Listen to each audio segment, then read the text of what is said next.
did you get over there? I mean, did they see you or you saw? I saw a position on the job board for acquisition position, and it had been out there for like several months. And so I called and asked if it was still open, and they said yeah. They said apply. I need to get off my So I applied. if I don't, I'll just leave it. I'm suffering. I understand that. Yeah, but you know, how long have you been here? Or in your, I guess. Well, in fact, yeah, I did my PhD too. So, you know the statement the Bible verse that says someone who's never went through his own time. Oh, So that's my problem. And okay. They still see you as a PhD student. So that's a beauty.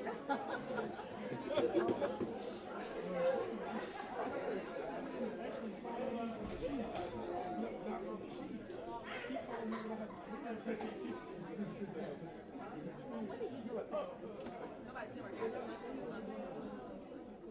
I actually was researching about it. So when he did research, I was doing the grant before, but I also managed to do scholarship at Holy University. Plus I do management where I teach strictly our For that school of, not but right. yeah, but you gotta work with the IT department, Yeah, well, the campus IT. I help them a lot because they like Ooh, yeah. because they love it. Everything I have on my once. So, but that's the simplest part of it. Most of the classes, they do a scholarship, they will be listed. Open access digital.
Really?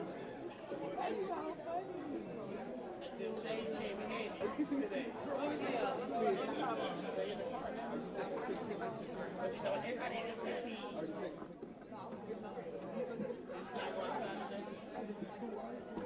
Well, I got it wasn't for me, but some. You try them.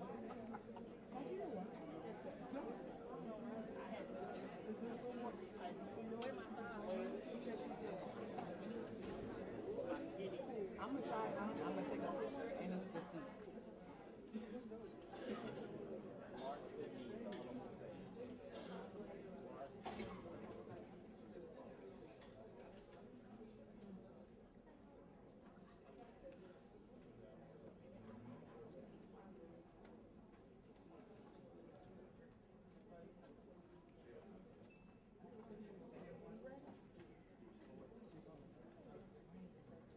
Everybody take their seats.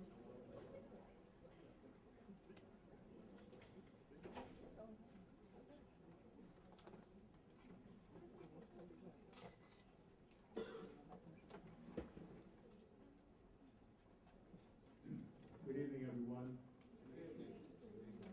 Good evening, everyone.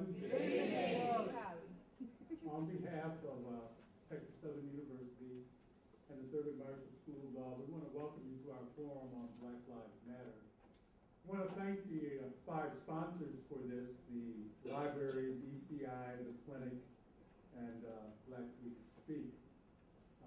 It's an important topic, but I'm not sure it's a topic that belongs solely here. To some degree, it belongs to those who fear. It should be for them and by them to some degree, rather than here at the Thurgood Marshall School of Law and with us reaffirming what all of us already know.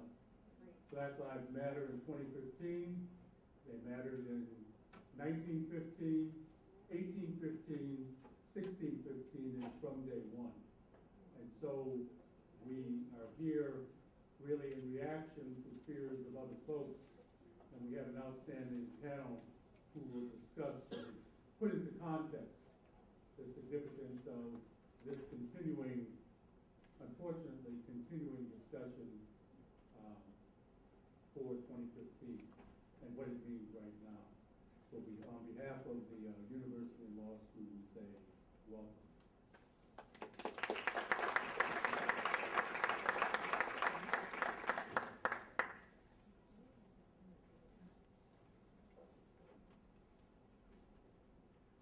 Good evening. I am a late edition ad, so if you have your documentation, you probably won't see my name. But I am Dominic Calhoun. I'm the president of the Student Bar Association and also the student region for Texas Southern University. On behalf of the students, for our invited guests, the hosts and organizers of this event, and also I see at least one candidate for mayor, but any other additional individuals that are here seeking office, I want to welcome you to Thurgood Marshall School of Law and to Texas Southern. I'm most impressed by the students that we have here today.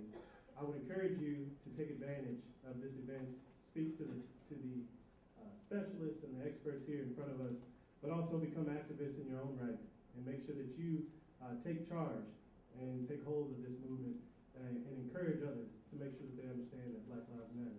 I encourage you to have a successful event. Again, thank you for coming.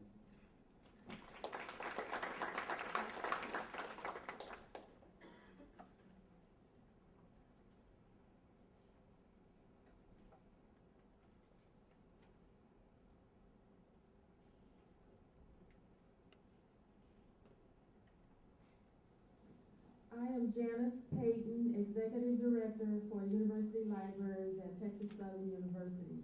That is the libraries excluding the law library. And I too would like to welcome you. We've been engaged in creating a meaningful program for you.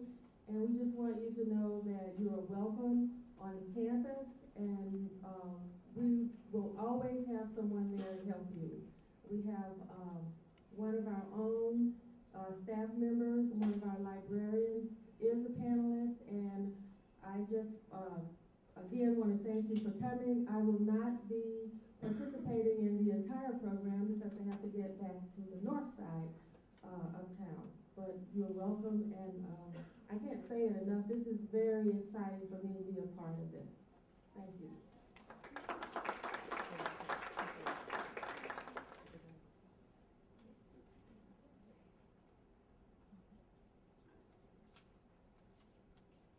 Good evening. Let me do like Dean Holly again. Good evening. Good evening. So for those of you who are in my class, y'all know I like to do a little call and response. So,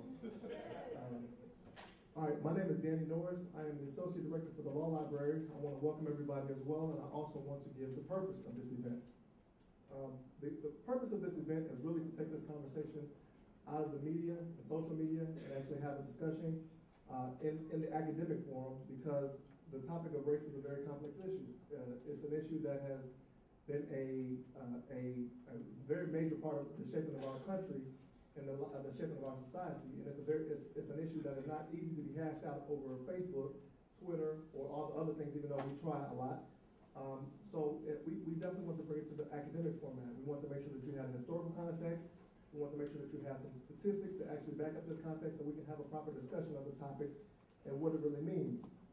Specifically with this university, and this law school that we're in right now, has a very specific purpose. For those who don't know, for those who are familiar with the story of Heman Sweat, Heman Sweat, actually, his family's in the media recently, but Heman Sweat was denied admittance to the University of Texas in the 1940s when he was trying to apply for the University of Texas. And the sole reason was because he was black. Therefore, the state of Texas decided to create a separate institution, supposedly separate but equal, which will become the Thurgood Marshall School of Law, which we sit in today. So the purpose of this school, the origination of this school, actually started because of black life being distinguished and being set aside by our institutions. And not only that history. Since that time, the university has grown. It became what it is today, but specifically, this university also has a special charter to deal with, it has a special purpose. The University of, the Texas Southern University was given designated a special purpose institution by the state of Texas in 1973. So this actually is right in line with the university is actually here for, to actually address these issues and be the forum so we can discuss it thoroughly. And really the last point, and the reason I bribed a lot of my students with extra credit to come, is because the topic of race, like I mentioned before, it's a very complex issue. But once and it's complex for a few reasons, because really it's an issue that really, in its essence, should really make sense, and to justify it all of these years it's been mind-boggling on its own. But once you are able to address race, you can address pretty much anything. Our namesake Thurgood Marshall and his colleagues, when they were at the NAACP Legal Defense Fund, were considered some of the best attorneys people had ever seen. Because they knew that to discuss the topic of race, you had to be beyond good. You had to be excellent. They trained them to be better than good, because race is a moving target. How do you address race? How do you address it properly? So it makes you when you are able to address such a complex issue. Addressing pretty much anything else is a walk in the park. And lastly, when you address an issue that affects the lowest of them, and this is biblical in a way for those who are familiar with that. There is a saying about how you treat the least of you. So, in most statistics that we'll hear tonight, you'll hear that many times African Americans are at the bottom of many socio-economic statuses.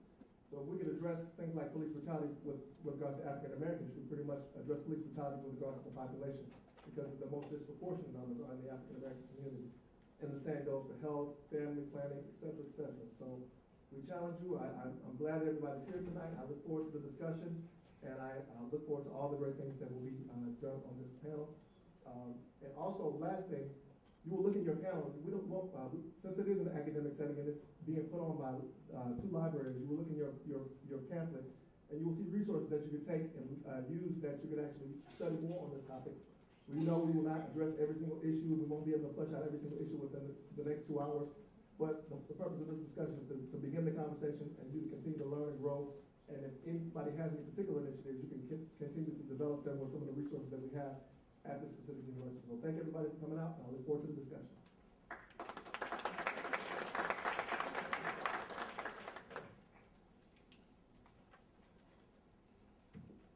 Let me add to the people who are saying hello and welcome here to tonight's forum discussion on Black Lives Matter. My name is Marlon Smith. I am the founder and CEO of Black Greek Speak, Social Justice and Human Rights Council. BGS, we are an education and policy studies organization that dedicates our focus of our work to issues of social justice and human rights. And so we were excited when Texas Southern University invited us to become a part of this activity, because we believe that, to be honest, that there needs to be a connection between academic and activist work, and so that we might actually really start to develop independent institutional building as the foundation of what we do. And so I'm excited about that, by this panel. I want to thank again Dean Holly for their invitation to letting us join. I think we have a great and awesome panel here. Danny kind of made mention of it, and so did Dean Holly, that most of us here understand the significance and the meaning behind Black Lives Matter. I think what this conversation is more about is how might we address this issue from various perspectives and think then through them in a way that might help us construct solutions that are not only pragmatic, but also provide real systemic and institutional change. That being the case, we have several panelists, 6 panelists here. We have a panelist who is on her way, who will present about 5 minutes from a particular perspective regarding this topic. We have Professor Obadike Kamu, who is the Associate Director of the University of Texas Southern University Library. We have Dr. Asada Richards, who is the Director of the Sankofa Research Institute and the Community Liaison at Project Rural Housing. We have Dr. Sarah Guidry, who is the Executive Director for the Earl Carl Institute. We also wanted to make sure that we bridge the divide also between the academic and the student, so that we might begin to not only think about this issue historically, but we also might begin to think about it generationally. And so we also have invited here Sasha Missick, who is the 3rd-year law student and the chair of the Community Service and Development here at Thurgood Marshall School of Law. We have Caleb Taylor. He is a junior here at Texas Southern University and majoring in political science and a minor in African American studies. I always appreciate that because that was my minor. He is also the co-founder for the Southern Student Leadership here at TSU and the president-elect for the Collegiate 100. We also have joining us later, she is on her way, Shakira Dennis, who will be joining us soon. What I wanted to begin is with Dr. Kamu, who wanted to kind of help us frame this conversation about Black Lives Matter from a historical perspective. Because, to be honest, we talk about Black Lives Matter as if somehow it rose up at the moment of the death of Mike Brown, and that is not true. And if we don't link our movement to kind of a larger discourse, then we miss some of the lessons that we might have learned. And so, Dr. Kamu, I just really want to kind of ask you to kind of present for us kind of the historical perspective of Black Lives Matter.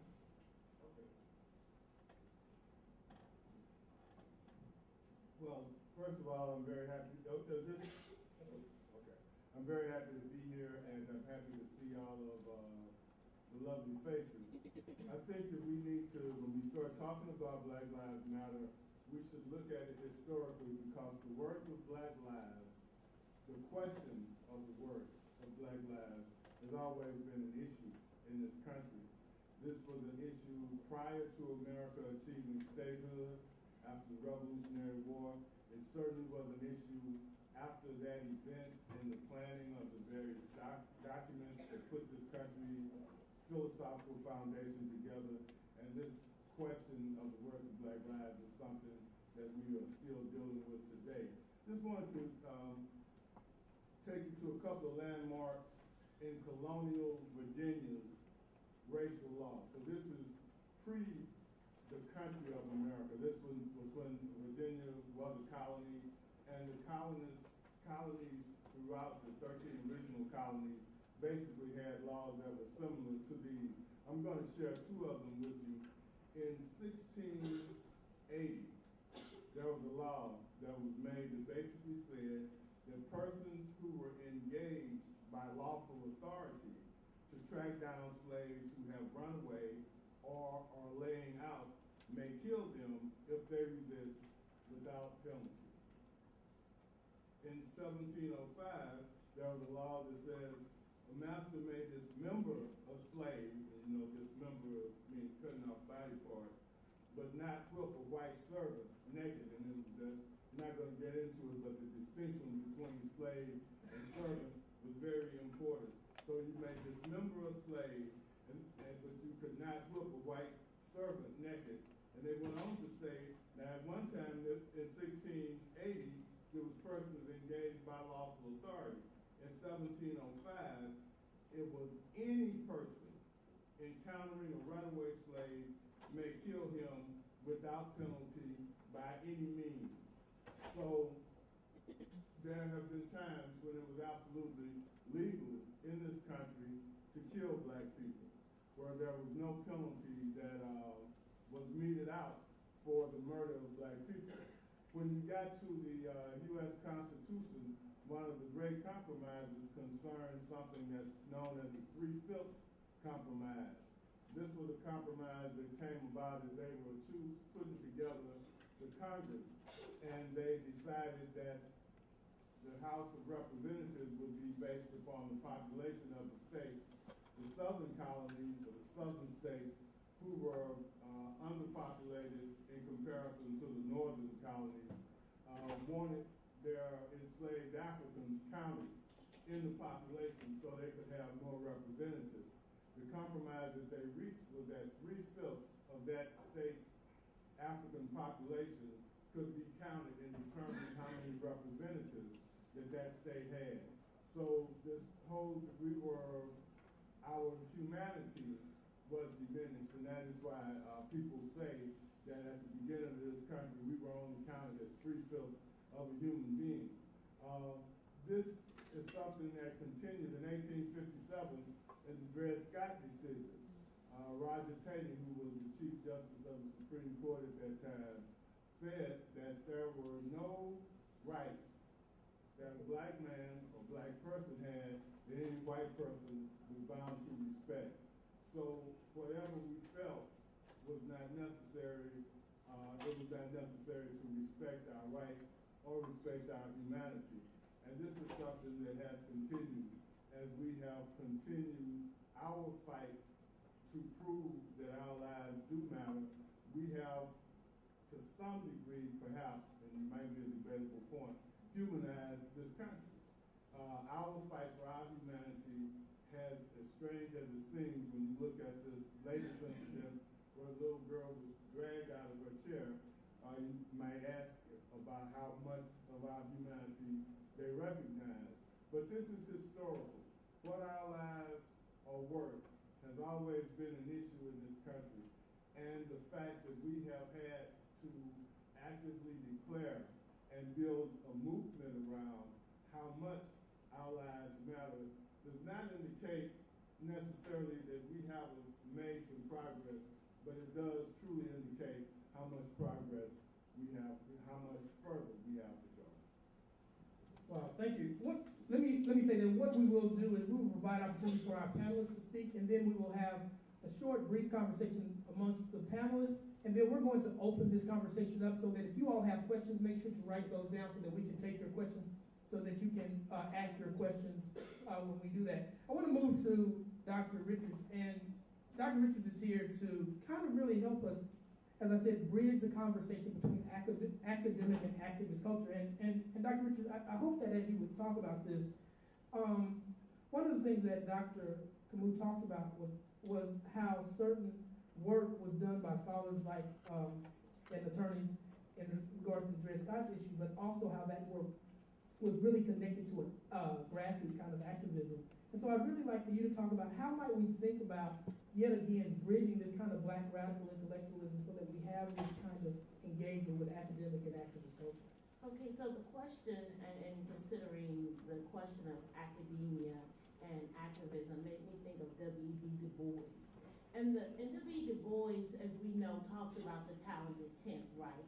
And W.E.B. Du Bois talked about the talented 10th because he thought that we needed to have a set of critical thinking skills and methodological tools to be able to adequately understand race. And for him, he thought social justice was possible. But it was only possible with the ability to understand, analyze, and then develop a set of strategies that dealt with the root causes of race. And so it was important for him to understand, and for those who were going to work on issues of social justice, to understand how race was interwoven into the very fabric of American institutions, right? And so it had become a structural issue, and race had become a commodity in the economic system. And in this economic system, Black lives were converted into the least valuable in terms of humanity. Now, I say that because Du Bois was not trying to talk about an elite class, but he was talking about the skill sets and the thinking that was necessary. So that's why we think academia always has a role in activism, right? Because without the correct analysis, we find ourselves in peculiar situations. So I'm just gonna throw out some questions, which I hope we can struggle with a little bit, to show you why I think we need a pronounced and a very specific analysis to get ourselves out of some of the problems we're in. So right now, we have the first African-American president of the United States. And I want to say that under Clinton, Bush, and President Obama, from 1992 to 2013, white income increased 18%, okay? And from 1992 to 2013, Asian income increased 40%. Under that same time period, Hispanic income decreased 10% and African-American income decreased 12%. That finds a very perplexing place to be in when we have more college graduates than we've ever had before. So, well, let's look at the college graduates, because that just may be people who didn't go to college, right? So from 1992 to 2013, African-Americans income for college with college degrees, they went from earning $59,000 to $52,000, right? And now let's look at wealth inequality, because maybe it's not how much we earn, it's how much we have, right? So white net worth is $141,000. Black household net worth is $11,000, which is beneath Hispanic wealth, which is $13,000. Whites have 13 times greater than blacks in terms of wealth, and they have 10 times greater than Latinos. Now, in Houston, in the mayoral race, where we have one African-American female, one African-American male, and one Hispanic or Latino a male that's a candidate, the most debated issue in our community is men and women's restrooms. The most debated issue where we have 3 candidates of color in Houston is if there's a man in a woman's restroom. Let me tell you why that concerns me, right? I live in 3rd Ward. I live and work in 3rd Ward. 3rd Ward is currently under threat of gentrification. Why do you say that, Asada? Right now, 3rd Ward is selling $600,000 townhomes in Northern 3rd Ward. In Northern 3rd Ward, the annual household income is $20,000. In Northern 3rd Ward, 75% of the residents are renters. In Northern 3rd Ward, of that $20,000 of household income, those residents are paying 40% of their income in rent. In Northern 3rd Ward, only 70% of those residents live and work in this neighborhood. And so in a city where we have a female, lesbian-identified mayoral, we have a less progressive city government than I can say we've had or across the country. In Houston, we rank 5th in income inequality. We rank 5th in income inequality. Nowhere in America, including Houston, can you work for minimum wage and afford a 2-bedroom apartment. So I find myself in a perplexing situation with so many college degrees, with so many lawyers, doctors, attorneys, people in STEM, that we're still struggling with the root causes, which Dr. Kamal talked about, which was the idea that Black lives have no value in America. And so if we're going to move ourselves out of this, we've got to get a pronounced analysis. We can't get caught behind the 8 ball worrying about bathrooms. And I mean that, and I mean mean that well. Because you're going to wake up and find yourself in a gentrified city where African Americans have lost their historic and cultural presence in the most important neighborhood in America, where we still have Emancipation Park, we still have Riverside Hospital, at least the structure of it, where we have some important institutions like Texas Southern University, but the poorest and the ones who stayed here the longest and made this neighborhood theirs will not be here because they will be priced out if we don't get serious about making analysis and solutions based on evidence-based data and not emotional feelings about bathrooms.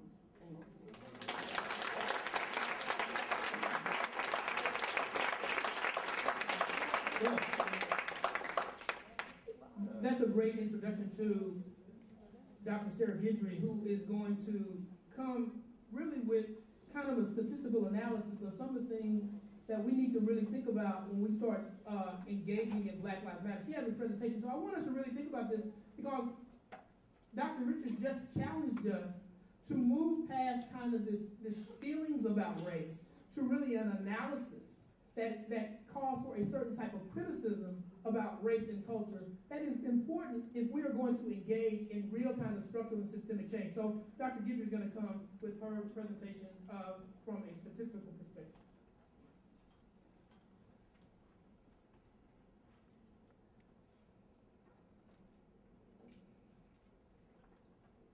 Okay, I put my presentation into a PowerPoint because I'm a very visual person. And I'm going to assume that some of you are the same way. So one topic was really to provide you with statistics about issues that impact African American lives in many different ways.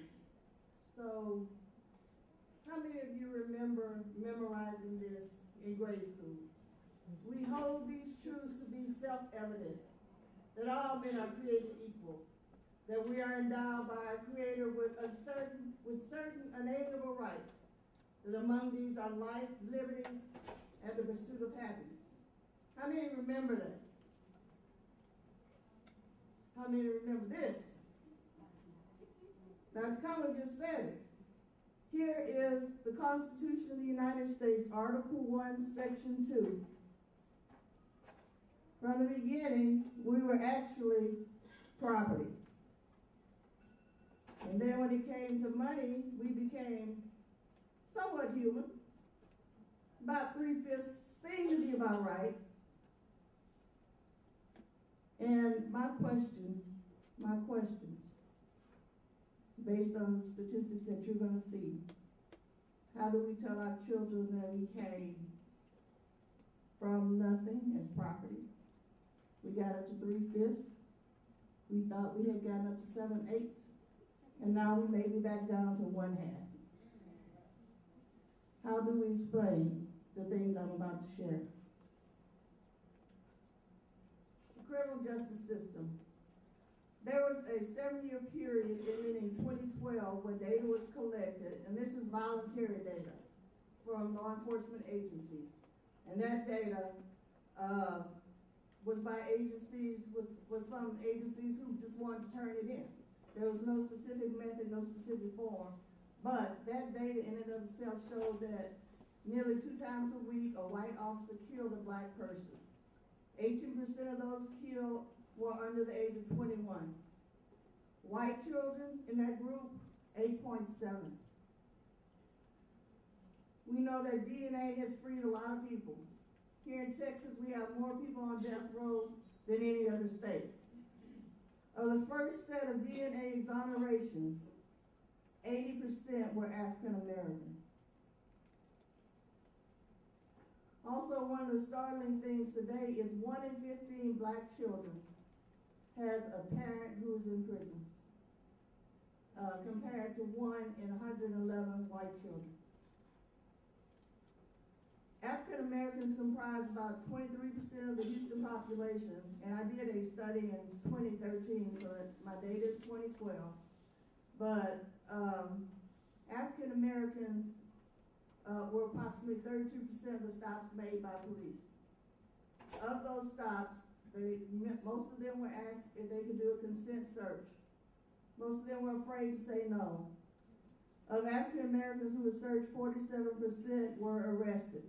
So if you got stopped, police question you about something, 50% chance here in Houston you will be arrested.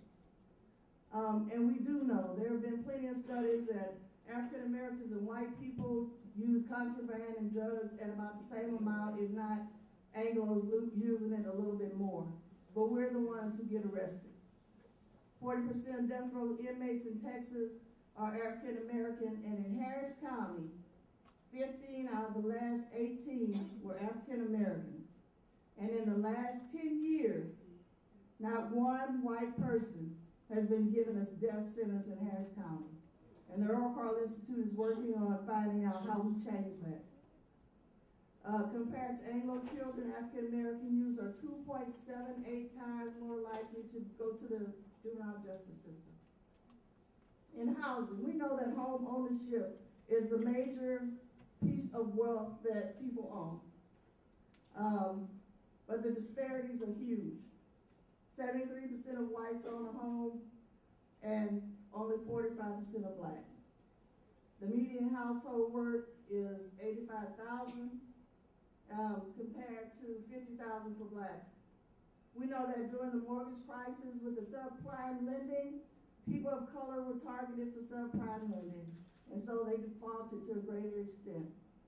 Here in Harris County, African Americans are about 23% of the population, yet on last check, I saw that we're about 62% of the homeless population.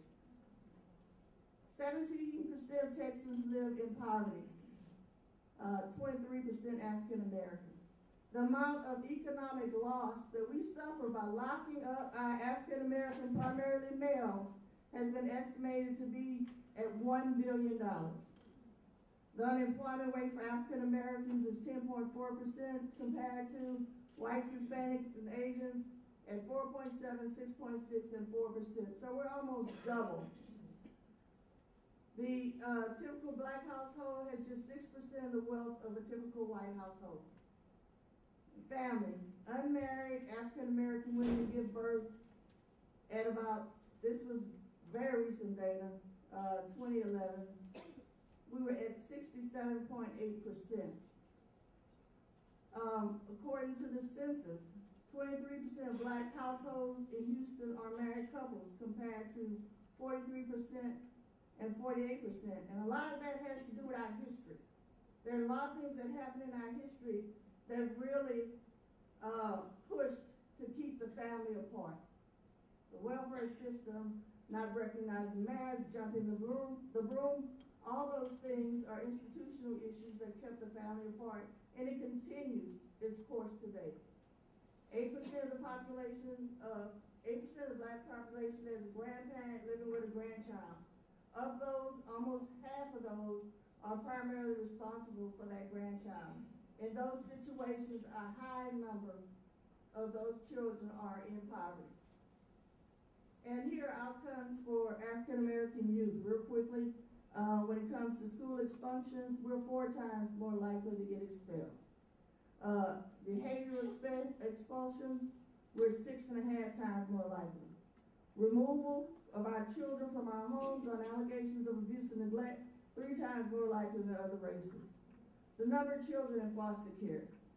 I know I looked at some data in 2010 or 2011, I believe it was, that the children were approximately about 22% of the population, and they were 50% of the children in foster care here in Harris County.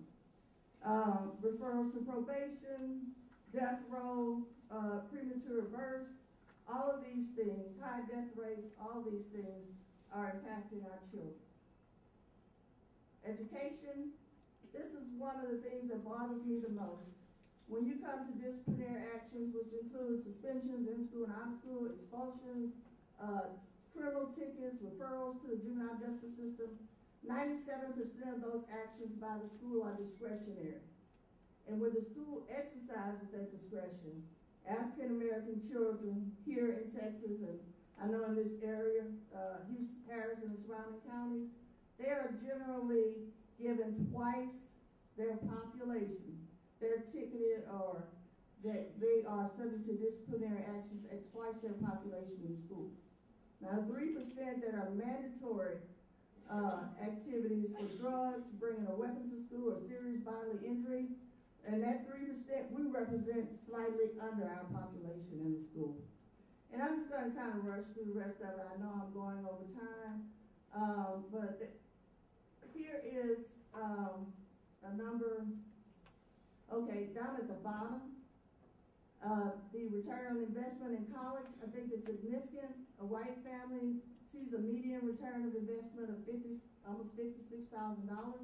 A black family sees a return on investment of a college degree of about $5,000.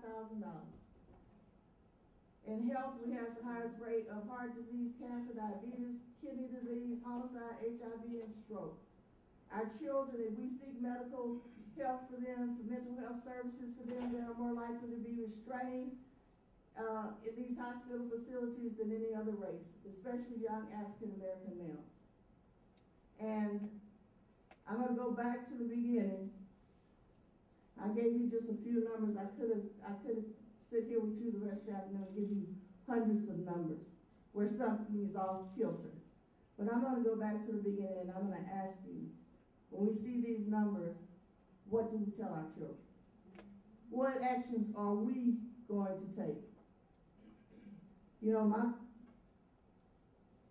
I don't want to have to tell my son that after all these years, when a police officer stops you, you can't ask what you did wrong.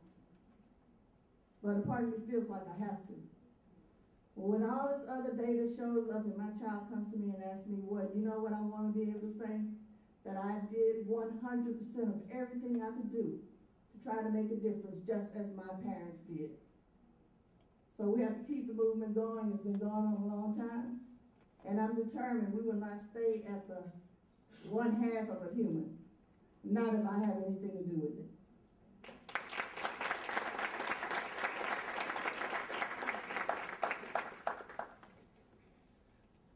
I think one of the things about statistics is sometimes they're almost paralyzing. And because we can look at some of these statistics and this data, and we can become overwhelmed with the idea of what can we do about it, right?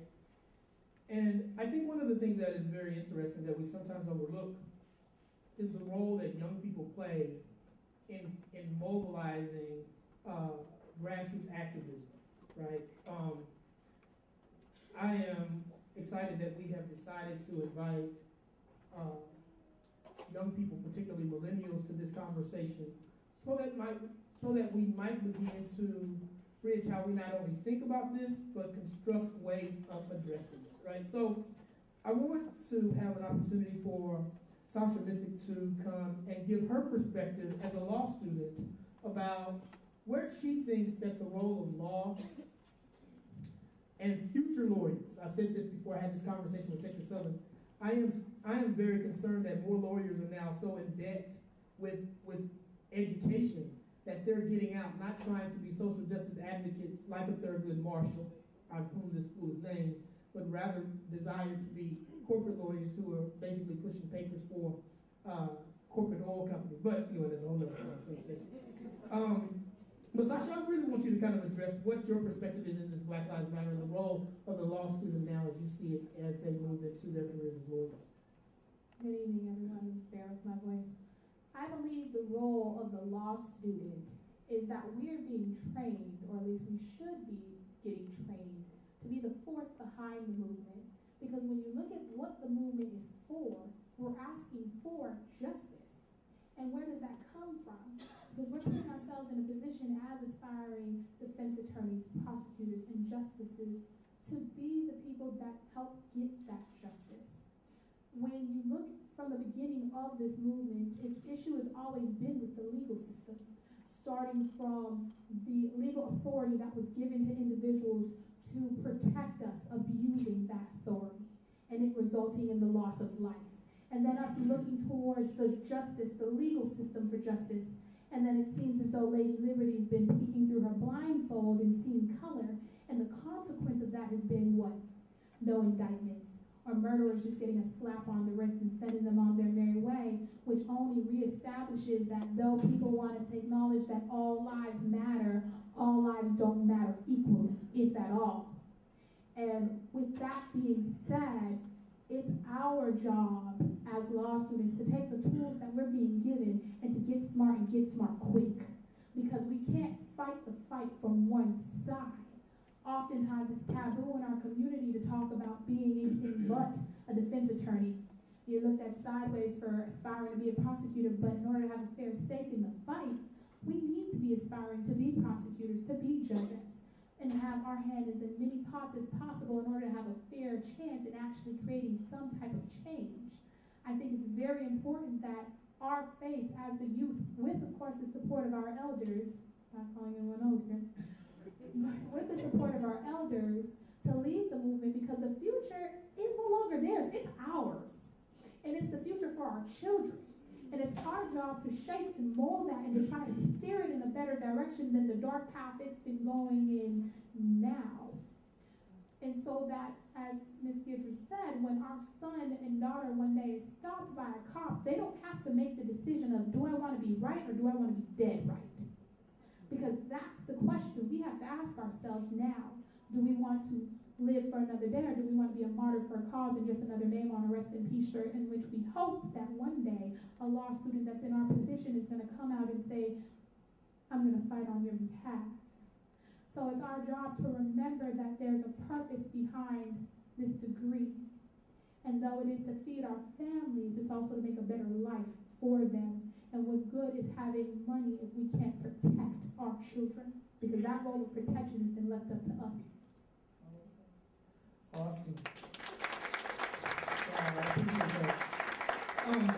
I want Caleb Taylor to kind of give his perspective. When I met this brother, I can say this to Dr. Richards, because Dr. Richards and I was at the University of Houston as undergraduates together.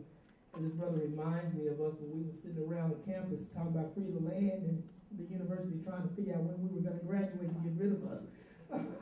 So I think of this brother in that kind of way and the energy that he has. So I want Caleb to kind of give your perspective on what you believe is the role of Black Lives Matter, as particularly for young people and millennials. First of all, I want to say thank you to Danny Norris and to the organizers of this event to consider me for speaking on the panel. As an undergraduate student, I feel like my generation has been in the process of waking up. I came to TSU a little bit before I came to TSU. I feel like I had the notion that, you know, we were free. Black people, we had a black president. I went to an integrated school, quote unquote integrated school. And a lot of the things that we learned about the civil rights movement, I saw them as something in the past. And so the Black Lives Matter movement has kind of been a wake-up call for my generation. And when you see statistics like that was presented by some of the panelists before, it shows that, you know, on paper we have freedom, but in reality we don't. And so as an undergraduate student, I think our role is to prepare to take the lead in this movement. There's an old proverb that says that a wise man learns from the mistakes of others, and a fool learns from his own mistakes. And so for me as a student, I'm constantly trying to study history and constantly trying to soak in information from people that have fought this fight for this long to see, you know, how can I pick up from where you guys have left off? One of the most disheartening things that I face is when I see people that a little bit older than Marlon, and they're doing some of the same and some of the same things that we're doing, they've done already. And so I feel like our generation is tasked with trying to not only continue the fight, but finish the fight. I feel like if we're 10, 15, or 20 years from now still trying to talk about Black Lives Matter, then we've failed. And so as an undergraduate student, I feel like we're all tasked with consistently trying to better the movement and trying to come up with innovative ways on how to make sure that Black Lives Matter is not only just a hashtag or just a statement, but it's a reality. Awesome. We're going to move. listen, we're going to take a few minutes. I want to ask some questions of our panelists that I have that I want them to ask, and I want you to prepare. We're going to take about 10 minutes to kind of have a conversation here that I have some questions I want to ask, but I want to make sure that we're answering questions that you have, and not just necessarily about the problem, but what now are the potential solutions? Because there are three things, particularly as the founder and CEO for Black Greek Speak, our work is always about how might we think about these problems that gear us towards real solutions, right? Like, we can talk about these statistics all day, but in the end, the only way that we can change them is if we can begin to construct real solutions. And there are three major ways in which even as we have had this conversation now, that were mentioned about potential solutions for our problems. One of those was voting, the other was economics, and the third was education. And part of the problem that I have, and I'm going to pose some of these questions because I know people, based on what some of our panelists talked about, and Dr. Kamau, I want to kind of start with you about that, because for me, here's part of my struggle, and I want to really kind of critically engage the idea, is that to know historically where African Americans have come from, and to see the roles that we have played in society, and the tools that we have used to kind of advance ourselves, particularly around voting and education. My question to you is, how does knowing that help us to actually have systemic change, particularly around voting, when we have found new ways to marginalize people, particularly with felony convictions, outside of those kind of systematic institutions for advancement? So how do we utilize that historical knowledge, but advance ourselves when those kind of structures actually don't work for us in some real ways because we have been displaced from them in various ways? Well, first of all, I think what we really, really need to understand is that the attitudes that caused the Black Lives Matter movement to come into effect are attitudes that were built into the philosophical foundation of this country. It is truly structural. And one of the things that I've seen, and I appreciate the young brother Caleb saying that he thought all of those things were in the past. We have provided programs in the library for middle school students where we have shown them this history, and they basically, I've had a young kid tell me he didn't even believe that it happened. So one of the things that we need to understand is that these are structural foundations, and that this was built in consciously and unconsciously, and that they're in so therefore we cannot let it go. And it's difficult to do in so many ways. You know, just in Texas, we just had the controversy about the McGraw-Hill textbook, because this country is in the process of attempting to sanitize its history and whitewash, no pun intended, its history. And so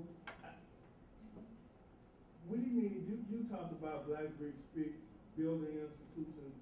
We need institutions that are truly independent, that help us to continue to see this, that we as a collective kind of look at this as, all right, we've got here and we don't have to deal in the future. This is not coming back up, but it continues to come up because we are dealing with issues of white supremacy.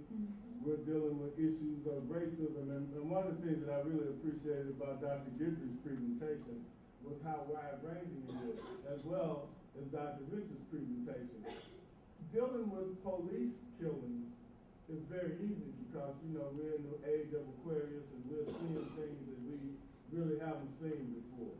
You know, the transparency, but those things that they mentioned are not necessarily equal, but they don't make your emotions rush as seeing a policeman shoot a brother in the back.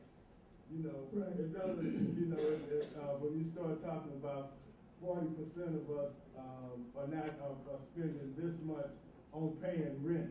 We don't see those things.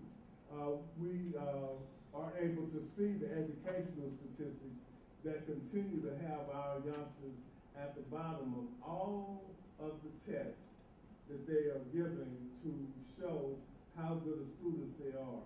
And so we really have to come up on our own, with our own institutions that continue to put this history before us, not in a woe is me way, but it makes us realistic about what we have to do, how much we really need each other, and how much Black lives really need to matter first to us. You know what? I'm glad you said that, because here's my concern. My concern is that the institutions that we currently have, for instance, the Academy, I'm not quite sure how the Academy, and I want Dr. Richards to address this, I'm not quite sure how the Academy can help us if it is continuing to maintain itself through a capitalist academic structure, right? I'm not quite sure how our activist organizations will be able to help us if they're continued to be board-led by white people who are actually engaged in a kind of corporate oligarchy, correct, exploitation. And I'm not quite sure how we might motivate the masses of Black people towards the idea of Black Lives Matter when we are actually affixated to this idea of engagement with a corporate structure that is actually designed to deny us human quality, right? So that's my concern. I'm not quite sure how we create this independent institutional building as the basis of our work when those three things, within the Academy, within activist organizations, and with just Black people in general, how we would do that. So, Dr. Richards, you're a sociologist. How do we create an agenda when that's happening? Well, I want to say that I think that the place and the location is movable, right? Du Bois was in the Academy, and Du Bois did great work in the Academy. Now, just to save my background, I graduated from the University of Houston. I went to Penn State and earned a PhD in a concentration in sociology with the emphasis on research methods. And there I came in contact with a very important tool. And that tool was the ability to create knowledge, right? I learned how to create knowledge, and that was powerful because I could understand the issue, I could investigate the root causes of it, and then I could create statistical models to test solutions, right? And so for me, I decided to leave the Academy. And it's important to know, I wasn't an academic that became an activist. I was an activist who believed I needed a more pronounced and a more efficient set of tools to better do the work of community and social change. And so what I want to say to that is that we all have different tool sets, right? You are law students, most of you. That is your toolkit, right? Use the toolkit in which you have. And so I'm not so much concerned about the institution. I'm concerned about the critical thinking and the ability to use what you're learning to apply it to the problems in which you face. University of Houston is an urban serving university. This is an urban serving university. Where in these universities are the students challenging the university to serve the urban communities in which they lie within? Now, I threw a whole bunch of slugs before, so let me throw one at TSU. How is it that Texas Southern University can construct a fence and court itself out from the very neighborhood that created it? Where is that model for this community, right? How many people in this neighborhood work at Texas Southern University? You should know, and you should be asking the question, right? Because this is its neighborhood. And so academic institutions, any institution can be challenged. But Du Bois was concerned. He said, we should not think that the means is the end itself. So if we think our job is simply to make money and to get occupations and jobs, we will find ourselves without justice. Right? And so it's been a switcheroo on us. We've been confused. We've been confused a little bit. You know, it's confusing because now we got the jobs and we ain't got no justice, right? We got the degrees and we got too much debt, right? What we need is the ability to use an analysis and an understanding. Create knowledge to build community. That's the mission of my nonprofit. And so I don't care what you do. The thinking, I don't care what occupation you the critical thinking skills that allow you to dismantle the system which holds you hostage. And that is what you should be challenging every institution you're in. And so I want some of y'all to get corporate jobs, because I want you to give to wonderful nonprofits like Project Grow Houses and NAACP. So I'm not telling you don't do that. Let's not be confused about that. We all need to be in different locations and places in society. But if you get confused and think the means is the end in and of itself, then this question of Black Lives Mattering will continue to be an issue. And I do, Caleb, if you don't solve it, it don't mean we ain't made progress. It just means that it's deeply embedded within the psyche of America, and thus in our own psyche, we got to keep going, right? So I want us to know that struggle is continuous. You know, it ain't like this thing, we're going to arrive and it's over, right? You know, we continue to struggle and continue to find more efficient ways. So for me, academia gave me the tools to understand the issues, the problems, the root causes, and then construct solutions which are evidence-based, so that I don't waste my time and my life pursuing things that do not have outcomes. That is it. Yeah. I just want to add to that I think we all have a role. Academia has a role, the activist has a role, the lawyers have a role, and I'm just going to use an example. I do not think we would have been successful as we were with the Civil Rights Movement in getting the Voting Rights Act passed. All of the Civil Rights Acts that passed were just a Martin Luther King. We had to have a Malcolm X. We had to have the Black Panthers. We had to have a Rosa Parks. And we had to have the women who were maids, who were willing to walk to work every day. So it takes all of us. We need to find our unique role and not get mad with the other person because they're not doing it the way we know how to do it. So some of us old folks go sit in meetings and we try to talk to the powers that be. We try to hold people accountable that we can within the purview of what we do. And some of you, and I'll tell you too, I can't join you, you're marching in the streets, and I love it. And when I see it on TV, I cry because it's happening. We need all those pieces together. So be what you are and bring what you have to the table and respect what other people have to bring to the table. That's a very good point. And I'm going to kind of go this way and then back over to Sasha with the last question that I have, because I want to ask Caleb, because there's a great conversation. One of the things that he says, and I had a long conversation with him, because one of the things that I find interesting is that millennials have this conversation going on with baby boomers. Like there's this kind of national debate that seems to be the struggle between millennials and baby boomers. And as a Generation X person, I'm like, okay, so where are we in that conversation? Like we really did have some movement going. I mean, Lasada, wasn't we doing something? Were we doing something? Yeah, we did. So Caleb, I guess the thing that I want to know is, what are you looking for with the movements before you that might help you in the work that you want to do as a young millennial who is engaged in social justice and human rights activism? So I'll start off, I'll start off by saying this. I'm a student in the Barbara Jordan Mickey Leland School of Public Affairs. And this past semester, I had to do a project where I studied an interview of Dr. Margaret Johnson. And she was saying that, she was talking about TSU when she first came here.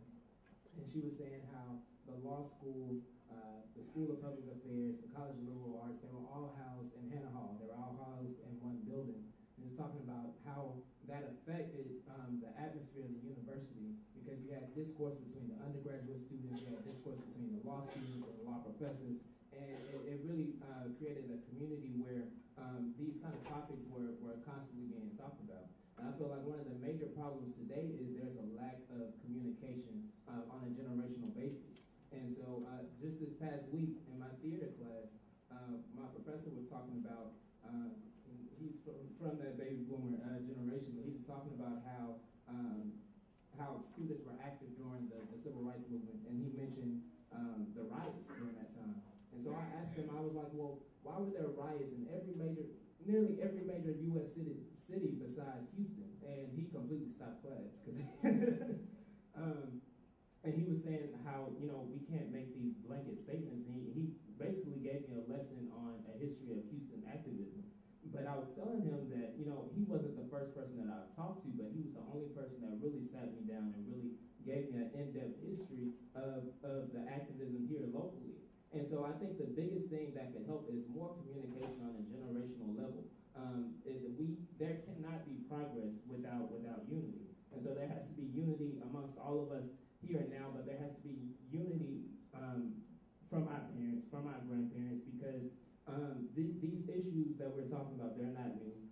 They're not anything that has just come about, and so we have to continue to have dialogue such as this, where we can talk about things that have happened in the past and talk about how they relate to what's going on here in the present.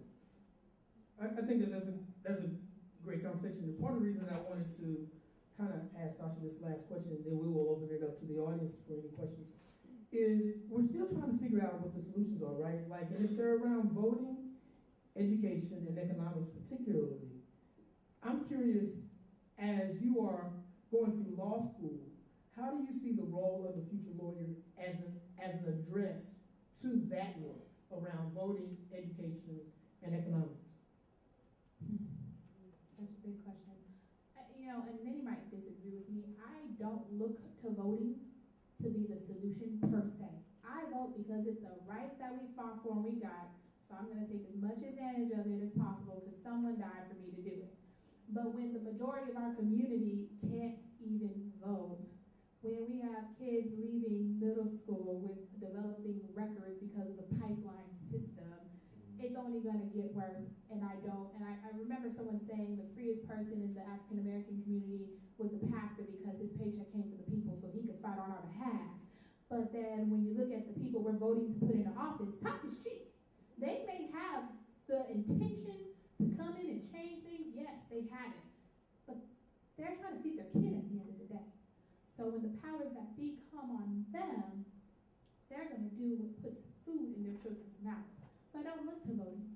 I'm going to look towards education and economics because we need the education in order to know what to do. As a future attorney, if I don't know the past, if I don't know how the law was used to stifle my people, if I don't know how the law was used to incarcerate my people, if I don't know how the law works, how am I going to argue against it or alter it so that it can benefit my people?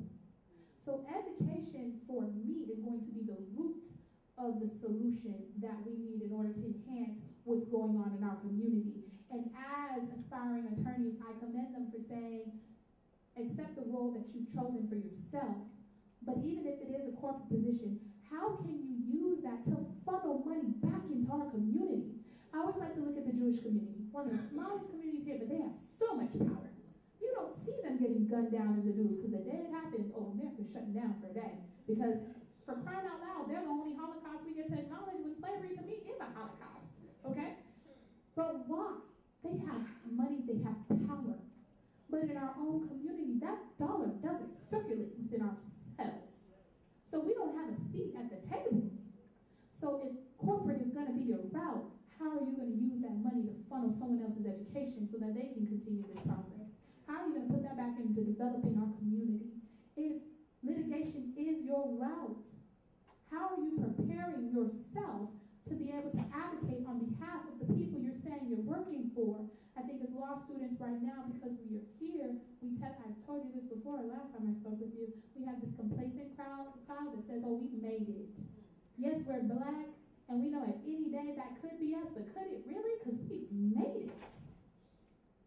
And we forget that at any given moment when we walk out, they can't see our law degree written on us. They can't see it on our suit. And God forbid I'm leaving the gym. I look like everybody else walking these streets. Am I going to be able to say, hey, stop, don't hurt me, I'm a law student? No. So the biggest thing for the law student is to educate yourselves in knowing that we haven't made it. We are the victims that we see on the news. And that we need to start acting as such and developing this plan and holding each other accountable for what we say we're going to do when we leave this school. I love to say that the school is supposed to foster this seed of activism in us, but where they drop the ball, we need to pick it up for each other. I want to make sure that we get time in. So I want to, as we continue this conversation here, I want to make sure, are there any questions in the audience that we want to make sure that we have? Yes, back in the back.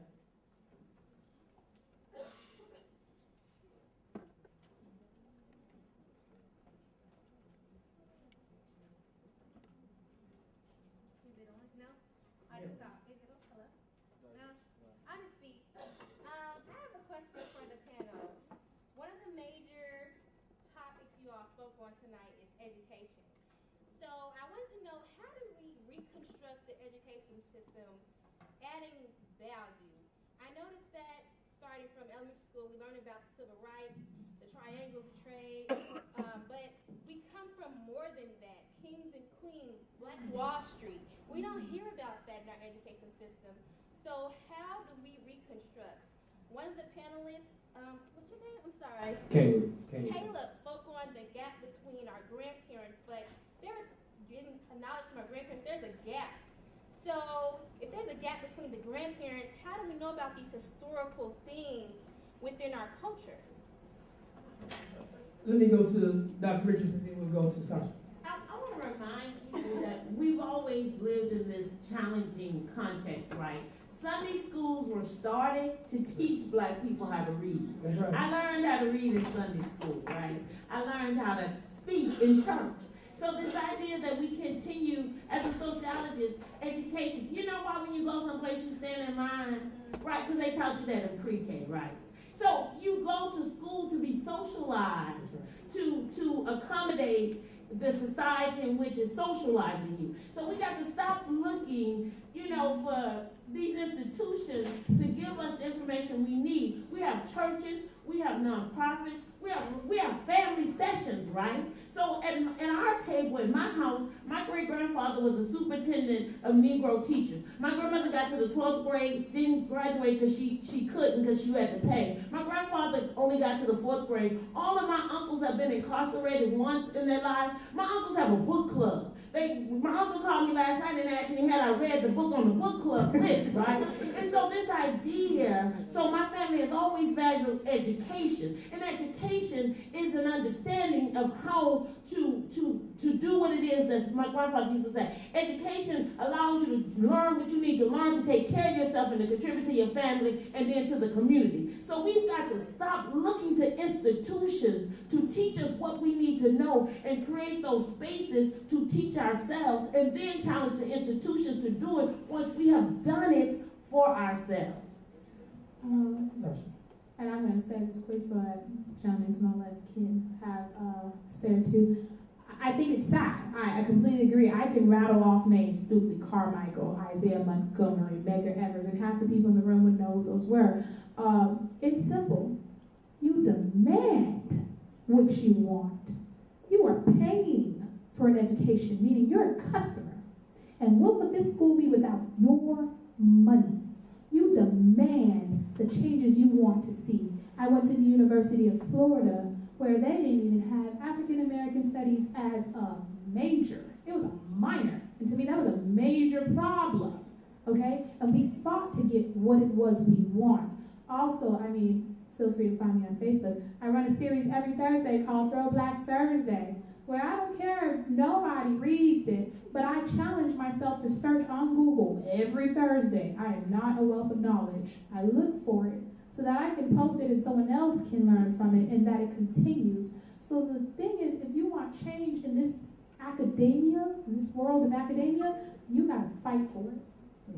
Okay. And to touch on that, I had the honor and the privilege to attend the 20th anniversary of the Mainland March, and it's been titled Justice or Else. And the or else is a focus on what Dr. King said in the last year of his life, a redistribution of economic pain. And so when we talk about institutional building, this country has been founded on one major principle besides, what we say of equality, liberty, and all of those lies. This country has stood on one principle, which is power. Now, in my political science class, I learned that there's two types of power when dealing with institutions, and that's hard power and soft power. Hard power being military power, and soft power being economics. This country, the only thing that seems to move this country is economics. And so when we focus on, I echo Sasha with, I don't really look at voting as a real solution for our communities. It has to be education and economics. And so over the course of the past few months, I've struggled with which one should come first, economics or education. And when you look at it on an economic level, you don't see bad educational systems or bad schools in poor neighborhoods and wealthy neighborhoods. They're all in poor neighborhoods. And so I go back to the point of every institution in this country is founded on economics and power. And so when we focus on creating economic wealth or economic power for the Black community, I feel like these other things will take care of themselves. Going back to the education, like Marlon mentioned, I'm a co-founder of the Southern Student Leadership Association, which is a student-led social justice organization. And one of the very first things that we started out doing as an organization was to teach a bi-monthly Black history class. And we taught it at a church. And it's funny that you said that, Ms. Richards, because the reason why we had the idea to start it at a church was because we found out the history of Sunday schools. And so I agree with Ms. Richards and I agree with Sasha as far as education. We have to take responsibility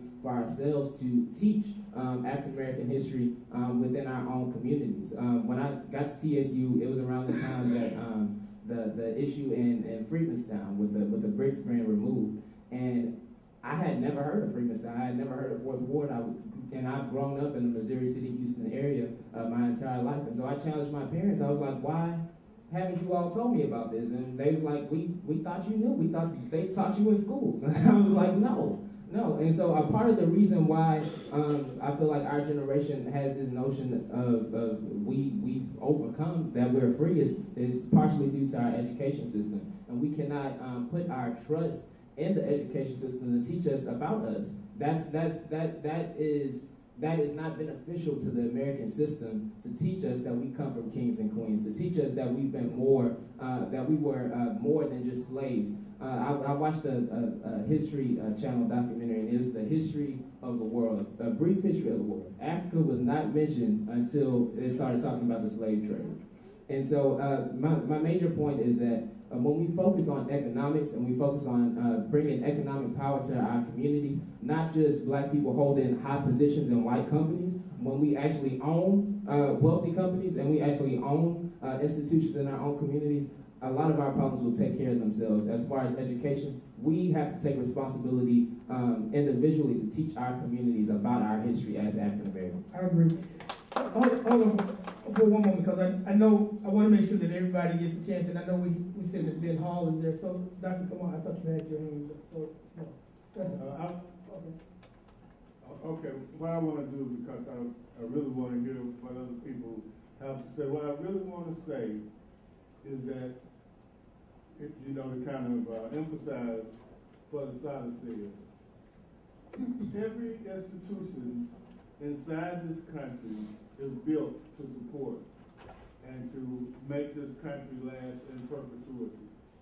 And this country has made some decisions about whose interests are significant and whose interests can be ignored or minimized.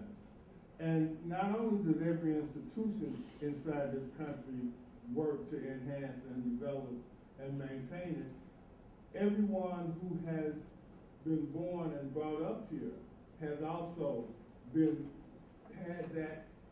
They did it to us when we weren't looking. It is part of our intellectual DNA. So one of the things that we need to do, and as we talk about education, we talk about voting, we talk about economics, we as a people have largely been focused outward, away from ourselves. So when we thought about moving on up, we weren't talking about developing the area that we were born in and grew up in. We were not only talking about moving up, we were talking about moving out. And so I'm going to go ahead and stop talking for that. But we need to remember, when we are talking about a side of the sociology, And she knows that we really are talking about changing a culture. But changing culture is one of the most difficult undertakings that you can be involved in. So one of the things that you need to know is you need to be conscious of the fact that you are and need to change the culture. And one of the things is that if we change this culture for ourselves, everybody here benefits. Everybody here, not just us. And but that's who we really need to be thinking about, because we need to go from inside out rather than outside in. And one of the things that we have been trained to do is to go from inside out. I mean, from outside in. Dr. Woodruff. I just want to say briefly in terms of education. I remember when I was growing up, almost every household had this game board, and it was about Black history. And when you land on it, you had to answer a question about Black history. So we were taught as children our history. And I say that to make a point that in terms of education, we have to be there, we have to be present. So there was a story not too long ago about a little boy who saw a rewrite of history in Texas textbooks. They made it sound like Africans had come over here voluntarily. They were going to come over here and do some work, you know, for a better life. And this young man caught that because his mother was an educator. These textbooks are provided for review. We have to be a part of their review. Sometimes it's just basic things, like stopping to read a book. We have to be as engaged as possible in all things, and I want to emphasize in all things really that involve our children. And like you said, and you'll hear so many people say, and many of you here, your parents have taught you and instilled in you that education is everything. Well, we have to educate ourselves as well as having the schoolhouse educate us. I'm sorry not to break protocol, but I think it's interesting because we haven't talked about the voting. I know we have a candidate for mayor. I just want to say not voting is like leaving money on the table. And I don't know how we're going to get ourselves to understand that it's money on the table. It's tax dollars, it's investment dollars. It's like leaving our money on the table. You know, and I don't have a lot of money, so I try not to leave what I have on tables, right? And so some sort of way I want us to get back to this conversation, because even Malcolm said, you know, message to the grassroots, I mean the ballot of the bullet, but and also message to the grassroots, that local politics was the most effective and powerful means if we were going to be an electoral process. But we all came out from Barack Obama and felt good and wore hats, and I mean, and that was on a federal level. In Houston, only 20% of the population votes. So if we had a tie, we could. That's not Chicago. It ain't DC. It ain't old politics. It's new politics. But in Houston, we got 55 black folks. Actually, if you would vote, have 55% of the vote.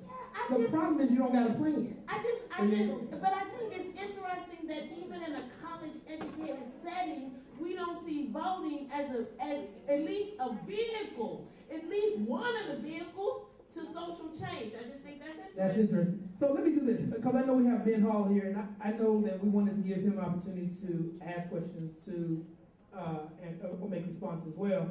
And I think this is a great time, as we were talking about voting, to give him an opportunity to make his statement as well.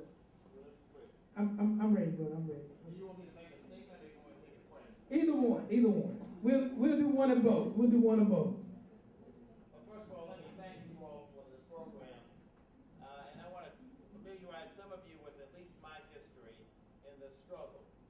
I stand before you, a 59-year-old man on the verge of being the possible mayor of the city of Houston, but I need to tell you a few things. When I grew up in Columbia, South Carolina, my mother was denied access to the hospital because of the color of her skin. And I dropped out of her body on the ground because they told her she had to go around to the back door. That was my first act of civil disobedience, I like to say. But I want to tell you this. I went to public school and was told by my guidance counselor, Ben Hall, you're not college material. You shouldn't go on to college. And God blessed me to go on and get an undergraduate degree from the University of South Carolina with honors. Then I went on and got a master's degree from Duke University with high honors. Then I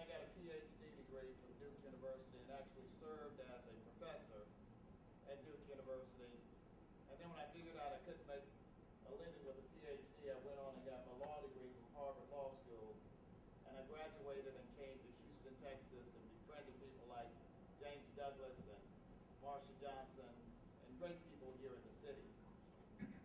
I'll tell you that story for the following reason. Right now, as I was listening to the panelists on Black Lives Matter, I just like the slogan. The struggle in terms of finding definition for it is going to be a lifelong task. Let me kind of tell you how I come to that. When I say these words, I have a dream, instantly we all have different concepts of that. But that statement alone resonates with us.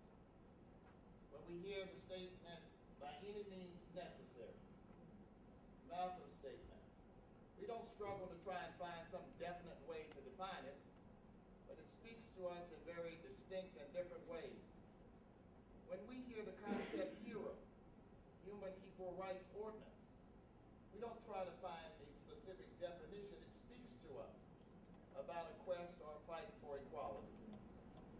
So, as I listen to this slogan, Black Lives Matter, I find it to be so powerful in and of itself. However we may define it, however we may give content to it, may be our own different ways of coming to it. But one thing that I know we're saying is that we demand personal dignity. No longer will we stand by and allow anyone to marginalize or treat us as second class, third class, or any other class of citizens. I like that. In fact, I like it so much that when I debate sometimes I actually use it without trying to give definition to it. Don't find yourself preoccupied with trying to give one definition to this very powerful statement, because it is instantly recognizable for its worth. I'm going to conclude on these comments. No person in this city, and I'm sure James Douglas can confirm that for me, no person in this city has fought more discrimination lawsuits than I have. I've been a trial lawyer for 29 years. I'm going to give you some names. How many of you know Ida Lee Delaney? Raise your hand. Ida Lee Delaney was a black woman shot dead on Southwest Freeway in 59 and this and that. I'm the lawyer who was the city attorney who actually resolved that case. Byram Gillum, how many of you have heard that name? Raise your hand. Byram Gillum was a black man who was shot in the back as he was trying to jump out of his car as the police stopped. I'm the lawyer who actually handled that case to get it settled. James Byrd, who was dragged to death in Jasper, Texas. How many of you have heard of that case? Well, I'm the lawyer that was called by the president of the NAACP to represent that family against those white racists who killed him. Haji Harrison. How many of you have heard that name? Well, that's the most troubling case I've ever handled. Haji Harrison died here in Houston, Texas, on Wallaceville Road, 2 o'clock at night, shot point-blank range 4 times in the face by a criminal police officer named William Wilkerson. He died only because he was a black man in the back seat of a police car. I'm the lawyer that took that case to trial, and we lost. And we lost not because the evidence wasn't with us, but because this slogan, Black Lives Matter, had not circulated well enough. And some individuals, some people from different quarters, and I'm not going to call out this city and that county, but they didn't recognize the importance of this black man's life. So I applaud you. I applaud you. Speak boldly, strongly, but don't waste your time trying to give a definite definition to this slogan. Let it be a dynamic slogan. Let it live on. Because in it and in these powerful words, we speak to a future generation that black lives do matter. Thank you so much for allowing me the opportunity to speak.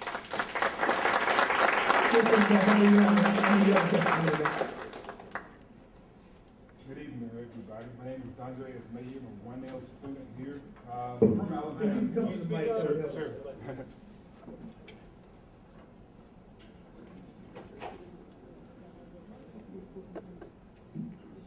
All right, good evening, everybody. everybody. My name is Dondreas Mayhew. I'm from Alabama. In fact, the Black Belt area in Alabama, I don't know how familiar you guys are with that, but it's predominantly it's one of the poorest regions in the country, one of the mostly populated Black areas in the country, just centered in Swoopton, Alabama. Basically, it's the only Democratic area in Alabama.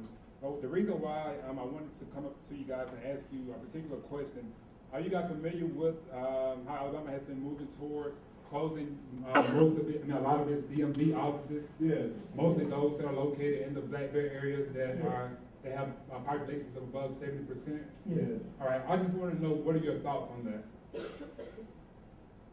I was just talking to Sister Asada, and first of all, I'm with you on voting. And I think that one of the things that we really need to do is we really need to think about this thing. If voting is so peripheral, why are they always trying to take it from us? You know, and it's a question, just think about it. Because we utilize it far too little. And I also think that we are not by nature either or people. This is not a thing about either education or voting, either economics or voting. We are both and people by nature. That means we utilize all of those tools. But, you know, particularly Sister Asada has been saying today. So I think that it is a purposeful attempt to significantly dilute the Black vote in Alabama, and that we as a people need to just think that if voting is something that we can deal with, you know, either or, that if it's not valuable, they wouldn't be systematically trying to take it from us all the time. And I think it's because demographics are changing in the United States and people are projecting demographic changes. They're trying to consolidate power, right? And they're trying to consolidate power by disenfranchising different segments of the voting base, right? And so you just have to think about what does that mean and how does these things factor in. And so we need to think, so just like, I want you to just think about this. The mayor in San Antonio is now an African-American woman, right? Which is very curious and interesting. And I know Black people was like, yay, but I don't know why you yay. I really don't know why you yay. Right, because when you think about how she got into that office with the Republican power structure aligning itself with the Black vote against the Latino community. That's really what happened. And if Black people had an agenda in San Antonio, their agenda wouldn't have been with that sister, because that sister didn't have an agenda for Black people. And so I think it's important to understand that these moves are moves to really consolidate power and to disenfranchise people, because people are seeing the demographic change and they're concerned about how the population over time is changing and their base is going to be diluted, right? And so as many people as they can disenfranchise Black and brown allows them to do that, and then their voting block or their votes will count more, because more of us won't be in the voting, it won't be among the voting population. So all of these things are always power moves, and that's why you're here at universities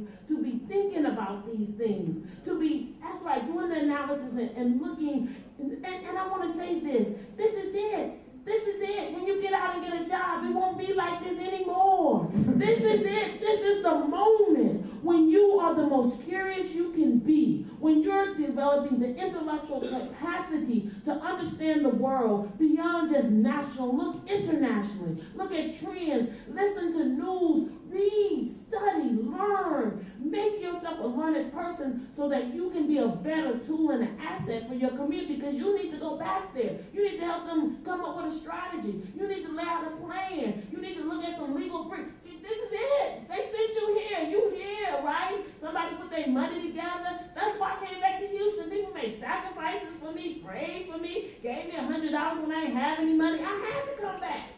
You know, because I owed a debt. That's right. We got you to the side, we got the young brother in the back, and then we have a gentleman in the white shirt. We're going to do it that way.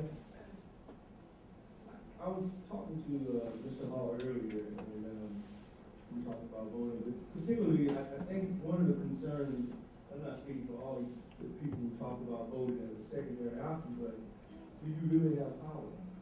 Or is it the people with the resources or the economic movement that you are pretty much a puppet to, that you have to acknowledge those folks because they contribute to your campaign in one way, shape, or form, or they control the resources? I think that's my real concern, even with the aspect of having an African-American president. Do he control natural resources? Do you have the economic power to make the decision?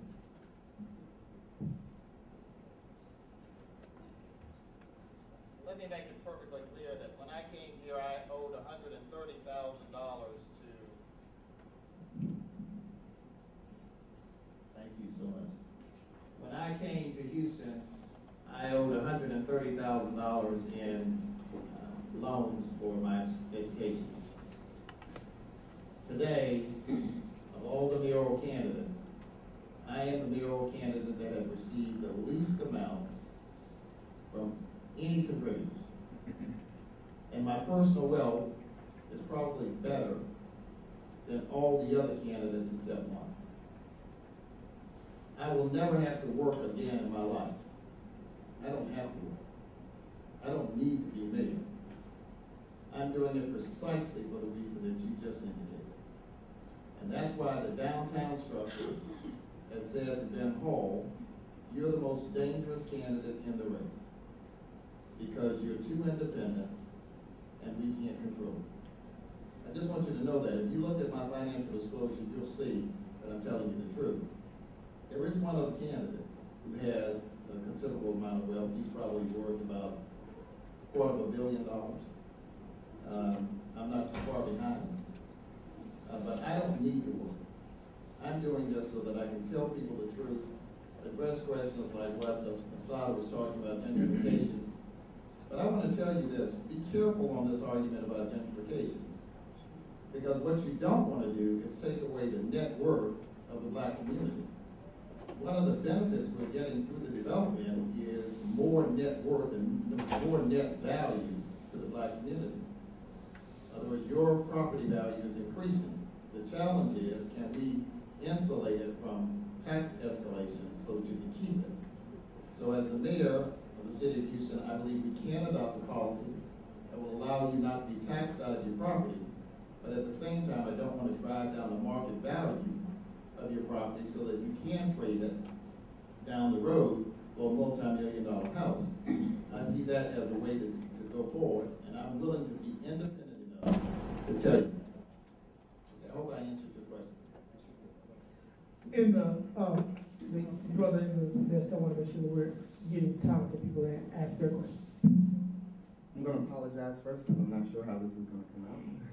But I'd like to say that it seems that we do have some leadership that uses that research to create those measurable, effective goals and things that need to be changed in our community. We have our young brother and sister who represent the passion and the things that we need to do to make sure that we have that fire behind the force. And at face value, it looks like we have politicians who are here who are supposed to represent what is best for us, but it seems that even though with education in the system and the money and all of these things, there is a higher rate of social policy that is set to affect us more negatively than positively. And if we have this trifecta of just awesomeness, when will we move to the point where we start affecting social policy, legislation, loans that are predatory, federal money that goes to banks that are minority owned, things like that? When will we get to the point where we use all of this that we have and those who are supposed to represent us to effectively create some more change? I'd like to argue that that's what this forum here is about. Okay. See, even though we've already had those things in existence, we've had the education that was there but wasn't necessarily tapped into. We have the intellectuals, we have the politicians. now it's our time to start getting those wheels really turning and gearing. And the point of things like today is to start setting that seed in the minds of everyone that's here listening, and so that we can go out and plant more seeds, so that we can start really developing that, so that we can start affecting change in social policy, and especially as the next step in legal leadership.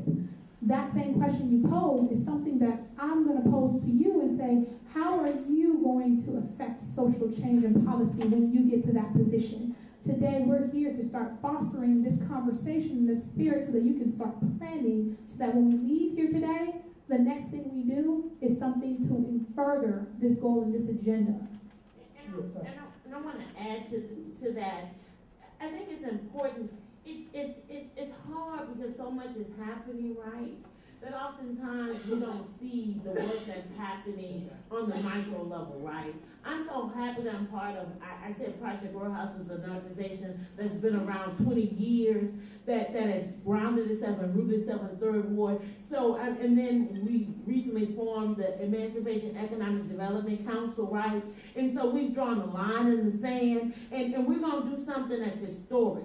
Third Ward will remain now into the future an African-American neighborhood. And it won't be an African-American neighborhood in our memory, but it'll be an African-American neighborhood in terms of the composition of residents. And I'm telling you, the line is in the sand. America and Houston will do what has never been done. No neighborhood has ever stood down gentrification. And gentrification, Brother Van Hall said, it's not the fact that development is coming in, it's the fact that development is pushing out, right? And so we don't mind people living with us. Come on. You know, we came to live here, and Jewish people lived here. We weren't opposed to that. But we have a problem when you say the only way this neighborhood has value if you go, right?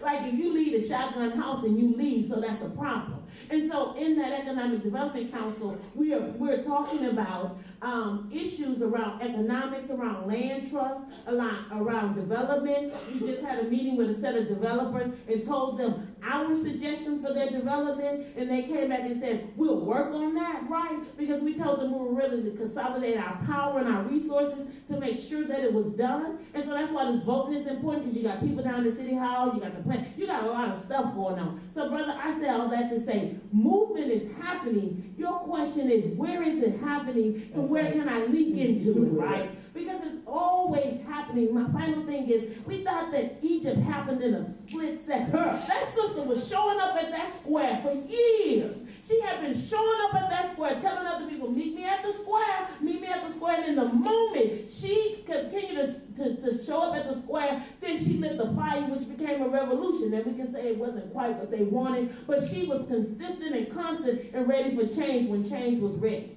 Right. Let me kind of say, because I know that some other people want to. I see you, so I haven't forgot about you. I just want you to know that. I want to get back to the issue about voting.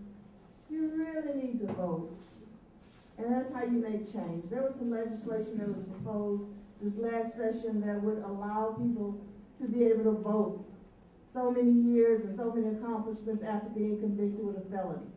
That's how we keep our people from being disenfranchised. But we have to vote to get the people in office who can pass those laws. It didn't pass because we didn't have enough votes in our state government. They don't look like us. The population doesn't look like us. The Congress here in Texas is mostly Caucasian. There's like 20 women, and half of the state is female. There's all these people with education and degrees, and you have so many people who have vocational trades. They are not represented. And it's a lot of lawyers. And lawyers know how to do certain things, but sometimes lawyers don't know how to operate outside the rules that we're given by court. We need people from different backgrounds, and the only way we're going to be able to get the votes to make a change for our people is to vote in people who can bring those bills forward and who can gather the votes of their colleagues. And that's not going to happen until our state house and our state senate starts to look like us. Let me I want to make sure that I'm addressing that question directly that Asada said to you. We have have organizations like Asana just talked about, BGS. There are a lot of grassroots organizations that are doing a lot of things. What I want to suggest that people do is understand, I think the hardest problem for people is continual engagement. And part of what we do, and I knew this was going to happen with Barack Obama. Go look when he gave his inaugural address. He was voted in as the first African-American president, and he said to people standing at that podium, you all have to continue to be engaged in order for us to make the change that you want. And what happened? We had 2 years later, nobody was engaged. 2 years later, no one was engaged. He told us when he got elected, stood at that podium, if you want to continue to see this change, you have to continue to be engaged. But we have a problem, what I call a black heroic narrative problem. We need a black hero to just kind of do this work. Like, we got you there, and now you do the work. That's why the Selma movement was problematic. The Selma movement was problematic. You need to look up Ella Baker. Ella Baker left King and went and started SNCC. And she told him you need a power base, right? And so you can't really see who is the leader. SNCC. SNCC was a power base. It was a horizontal leadership structure. And so my suggestion, and I keep throwing this out there, I got some stuff I want to say about voting because really we need an agenda. And without an agenda, I got a bunch of stuff to say. But I keep throwing it out there so somebody can say voting gonna be my thing. Like, that's what. So voting is Black Greek Speak thing. We got an agenda. So get on it. That's why we have the mayoral election. So believe me, there's an agenda. There's an agenda. I want to make sure that we get the other people's questions because I know there's a gentleman in the white shirt had a question. Thank you. I don't have a question. I've been coming to these kinds of affairs since I was 18 years old. Usually for the same reason, because some blacks, we have lost lives to the white police. And at the end of the day, we all come away with all these wonderful things that we want to do, how we're going to do them, how we're going to get after it. And they have all failed over the years, every last one. My point has always been, and we always take this off the table because I got one question: how do we make white folks appreciate our children or respect the lives of our children? And there's not one person in here who can tell me the answer to that. Because there's no answer to that because of one reason. When you get right down to it, I used to be on board in the River Oaks part of town, Tanglewood part of town. You know what scares them? Voting. But I've heard people say we need to vote Republican. No, we don't need to be Republicans. They have nothing for us. They never offered us anything. But if we turned out in this city 80% of our voting strength, it scared the daylights out of all of us. But because we failed to do that, and we have failed to do that since the 60s, because of some point we arrived, we no longer scare them. We no longer bother them. We no longer upset them. We no longer, they can put a black police chief in office who runs racist policy. Why? Because he doesn't have anybody he has to answer to. My point is this, I appreciate them and Black Lives Matter. At the end of the day, I'm a project manager and I will be running a project out of the country. I get to see America from a different perspective. Africans, the masses of Africans would like to see one thing happen for them from African Americans. And they ask, when will African Americans turn their attention to home? Because of one reason. The African elite is sucking the blood out of the continent. But they know that if we came home, we have learned institutions that we could put in place that would help them. But we are the best educated Africans. I think everybody here talking about education and all that stuff. Even our high school children are better educated than any other black person on the planet. So when you start talking about education, our elementary school children are better educated than the masses of Africans on the planet. Yes. I'll start by saying, I am not African American, I'm African Caribbean. And it was disheartening moving to America and realizing I knew more about African American history than most of the African Americans. It was disheartening to see that I was fighting some of the causes. I'm never going to get my 40 acres and a mule. I'm going to fight for it though, but I'm never going to get it. And I seem to care more than a lot of my African American counterparts. Now, as a future attorney, my goal isn't to get Caucasians to appreciate my child. My goal is to touch my child if you dare. Because I'm going to make sure that I put that fear back in you, that though you may not appreciate my child or my people, you're going to get that same justice that any other person. Say what? You do that by a passive stand that we have to take. See, the problem I've got with this, and I've always had, is that we as the black people have to ask white people to come to us. But hold on, please, I heard you. The problem that we have, and that we should begin to look at, why don't we separate from it? Separation was taken off the table when Malcolm X died, and it was taken off the table when the Black Panther Party was in prison. I know that because I was a student at USC when Geronimo Pratt was in prison by Ronald Reagan. Okay? At that point in time, they began to prosecute in prison and take that leadership, that power out. But if you, what do? This or else, we have no else. I got you. Marlon, I want to respond.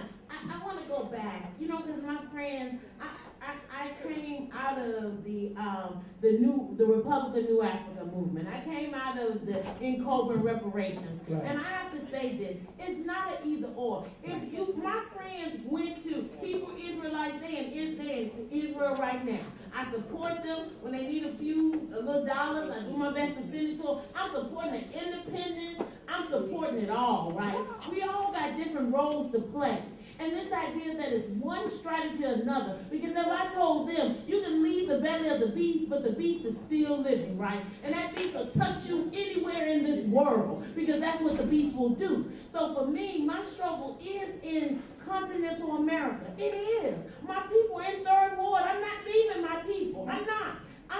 But if other people want to repatriate, Ghana has said we'll give you dual citizenship. Start a power base. We will work across the water. I'll support you. But it's not an either or. We get ourselves in a box when we say, if we don't do it this way, then we're never going to do it. And progress is coming. And so for me, even as a new African, I am not leaving my people in the belly of the beast while the beast is still alive. No, I'm saying this idea that we have to separate. Where am I going? Anywhere in the world where America can't touch me. This is ours. There ain't nowhere I can go. America can touch me in every nation in this world. Yes. America can touch me. So until this power is dethroned, we are nowhere safe in the world. America must be dethroned. And I'm going to fight for right here. And I'm going to support my brothers and sisters all over the world. I think the thing that, and I'm going to take your question. I think what Asada said that we need to wrestle with at another time is agenda, because the reality is that it was not just a Martin or a Malcolm. There were unnamed people in all of these different spaces. There was not just a W.E. Du Bois or Booker T. Washington. There were unnamed people. And the problem that I think that sometimes we get engaged in is we start trying to figure out which group I'm going to talk to. I had last week with a 2-hour conversation with black people about why black Greeks speak and black Greek fraternity and sorority organizations use the word Greek. I ain't got time for that argument. I ain't got time for that. What you gonna do? Let me know what you're going to do, and let's create then an agenda behind it. And what I think is the harder part, creating the agenda is difficult because the agenda requires you to do something and keep doing it. And unfortunately, what we're looking at is what you are going to do or what the other person is going to do, as opposed to stepping to the mic and letting me know what you're doing so we can support it. If people stood up and said, this is what I'm doing, who can step with me on this one? And everybody stepped up and said, this is what we're doing, then get on it. I'm telling you, when Black Greeks speak, if you want to come get what we're doing, there's a table. What you want to do with AmeriCorps, there's a table. There's Project World Housing. There's all of these different initiatives that, to be honest, if we were doing it, there's initiatives going on in Africa. There's a billionaire in Africa giving money right now to Africans who will start their own businesses. But we got to do something. I'm sorry, I got a moderator. Sir, this is the last question because we got to stop at 8:30.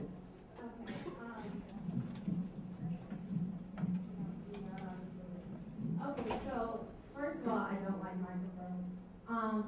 Second, my question really has to do with everyone has expressed the importance of voting. However, when we think about the new Jim Crow and what's really happening to the African American vote and our population versus our ability to actually vote or our ability to get to the polls, what are we doing as a community to try to change some of those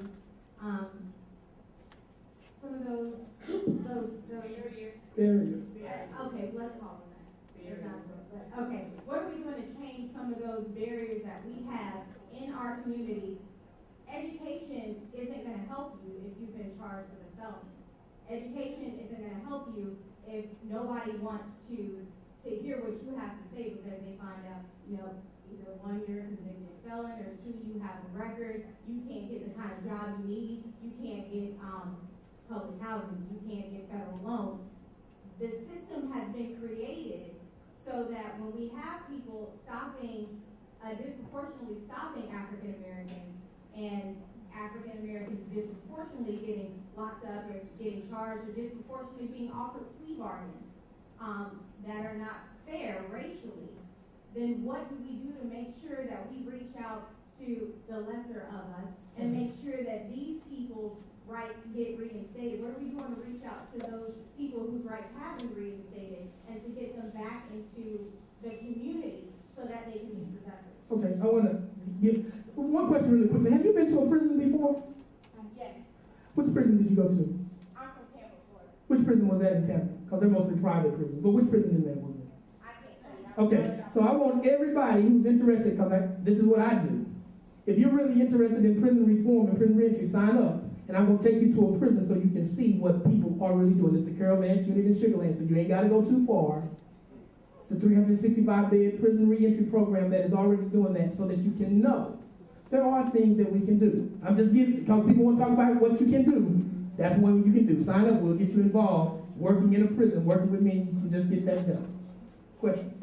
And I think that's a good, because I wanted to say, but you guys are the legal egos. Like that's what you can do. I'm the economic sociologist, community engagement person. I'm gonna need you to have a legal clinic, right? And I'm gonna get the people to come to your legal clinic and you can talk to them about expungements, about, reinstating their rights, because that's your lane. See, that's your lane. My lane is over here working, trying to identify where residents need jobs, how to get economic opportunities, how to deal with anchor institutions, how to say Texas Southern, you should hire people in the neighborhood. Not only should you hire them, you should give contracts for goods and services. You should incubate new businesses. That's going to be my part, right? But your part is the legal analysis and to break down those barriers. You taking Michelle Alexander work, the new Jim Crow, and saying, how can I come up with a legal strategy to team over there with those economic people, right?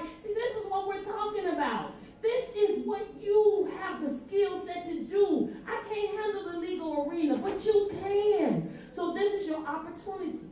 And I'm going to make a pitch for the Earl Carl Institute. I'm going to give you an example.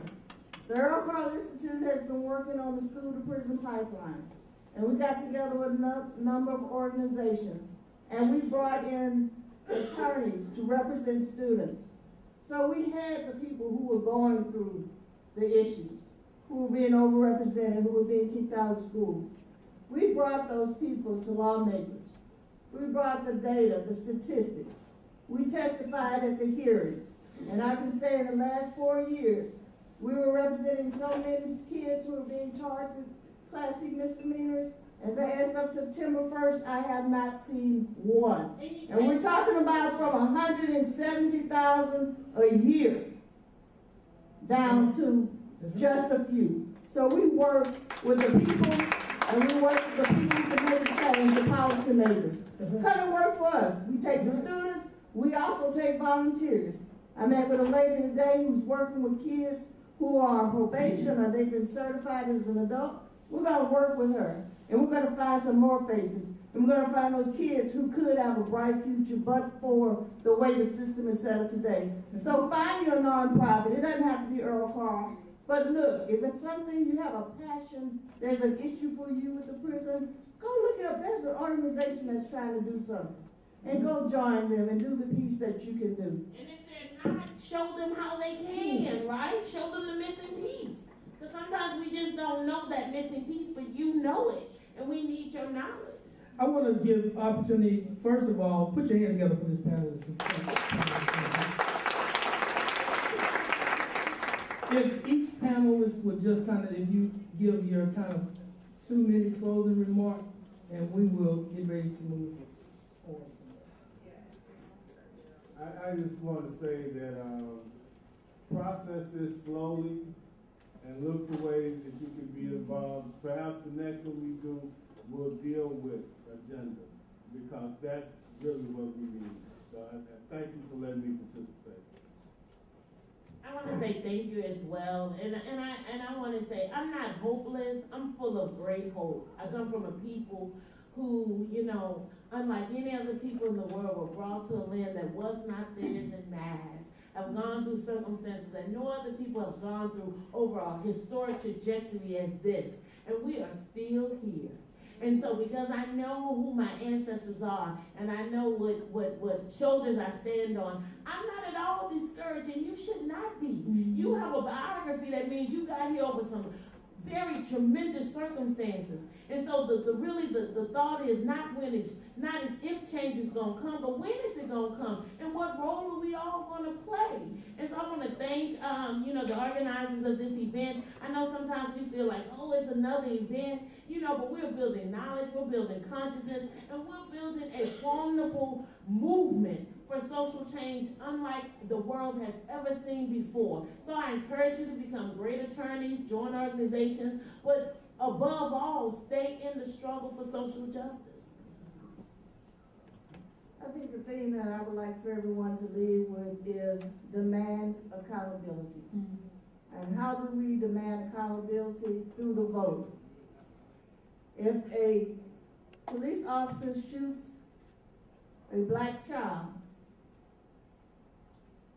that police officer didn't do it unless they thought they could do it and get away with it. And who gives them that impression? It comes from the top down. So the people we vote for, in Ferguson, they got rid of their police officer, didn't they? I mean, the police chief. It's epidemic, and it starts from the top. So we do accountability through education, educating ourselves, educating our children, education through the public school system, but also in our homes. And finally, we have made some progress. I remember as a little girl, my mother came, she was yelling in the house, and she said, run to the TV. There's a black person on TV. And I get to watch Empire, and I get to watch If Love You Is Wrong. So now there's a black person on television all the time. It may not seem like much, but that was huge just a generation ago.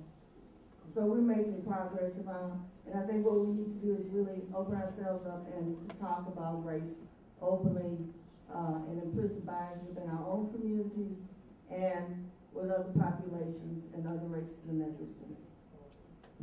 What I want to leave you all with is, I don't care how small the start of a movement is, it hasn't failed. The civil rights movement started with a small little meeting in somebody's church. SNCC started as a meeting in somebody's office. No matter how small the movement is, it's only a failure if you did not try. And I encourage you all to stay engaged and to continue the discussion and to continue to participate in things like this, because even if you leave with one thing, which is how to get involved in the prison system or the nonprofits you can get in, all you need is a drop of water to agitate the ocean, which starts a ripple, which will then create a what? Wave. Don't look for the wave immediately, but look to start the agitation that's going to grow into that. Change doesn't come overnight, but it does come. So I encourage you to stay engaged, stay involved, And when you don't have the knowledge yourself, seek it. Dr. Douglas, I think he stepped out, but he commonly uses the analogy of a football team. A football team works towards one goal, which is to win, but every player has his own position and role to fill. And so in the Black Lives Matter movement, we all have a role, we all have a position, and so I encourage you all to find your role. One of the major problems that I have with my fellow African Americans is that it's so many of us who don't consider themselves a part of the team. And so first of all, I need us to all realize that no matter what background you come from, no matter what socioeconomic class or level that you are, we're all in the same boat. And secondly, like I said, there are different roles to the movement. Like it's been said before on this panel, voting is a role, education is a role, economics is a role. My issue is that it seems like too many times we put too much faith in voting as our only role. And so the same way that we push voting and to use your voice, your vote is your voice, we need to use that same energy behind economics. Because although Ben Hall, whether it's true or not, that he said that he's going to fight for that he's an independent candidate and he's going to fight on behalf of our communities, statistics show us that that's not the general case. Voting is pointless if you don't have power behind it, and that power comes from our economics. If we don't have the economics to back up the politicians who claim that they're going to fight for us, then voting is fruitless. And so I encourage you all to find your role in the movement and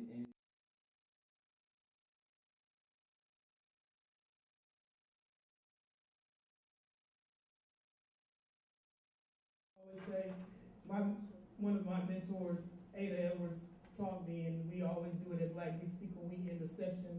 Ada Edwards told me years ago, that said that nobody can do everything, but if everybody did something, then everything really will get done. Continue to stay linked up with each other. We look forward to seeing you in the movement and in the struggle. Have a great night.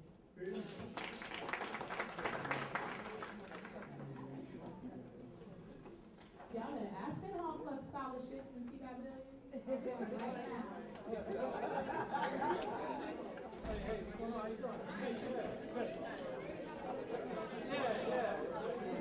Okay, we just ended with Black Lives Matter here at the Law School. It's a product. Please check it out on live stream. Access through our BJNL school on live stream.